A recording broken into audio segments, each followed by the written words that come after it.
দাম চড়া সিলেটে এখনো জমেনি কুরবানির পশুর হাট। দেশের বিভিন্ন অঞ্চল থেকে গরু নিয়ে এসেছেন ব্যাপারীরা। শামিয়ানার নিচে রাখা হয়েছে সারি সারি গরু। এর মধ্যে পাবনা থেকে ২৬টি গরু নিয়ে এসেছেন আব্দুর রহমান ব্যাপারী, কিন্তু তার মধ্যে একটিও বিক্রি হয়নি। এজন্য হতাশার ছাপ আব্দুর রহমানের চোখে মুখে। রোববার ২৫ জুন সকালে সিলেটের সর্ববৃহৎ গরুর হাট কাজীর বাজারে এই দৃশ্য দেখা যায়।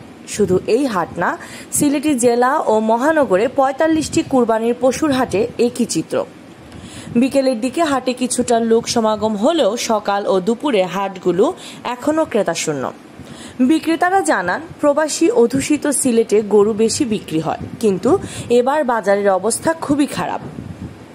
অবশ্য শেষ সময়ে বিক্রি বাড়বে এমন প্রত্যাশা ব্যবসায়ীদের। ক্রেতা নেই পশুর হাটে। অন্যদিকে ক্রেতারা বলছেন, এবার গরুর দাম অনেক বেশি। যে গরু গত বছর ৭০,০০০ ছিল, সেই গরু এইবার প্রায় লাখ টাকা।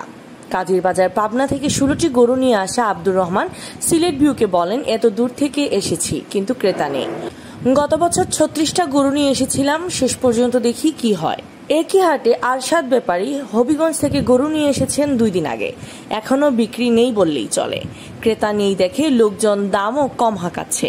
এদিকে সিলেট জেলা প্রশাসনের অতিরিক্ত জেলা প্রশাসক মোহাম্মদ মোবারক হোসেন জানিয়েছেন, সিলেট মহানগরীর ৭টি এবং জেলায় ৩৮টি পশুর হাটের অনুমোদন দেওয়া হয়েছে। এর বাইরে কোথাও কুরবানির পশুর হাট বসার অনুমতি নেই।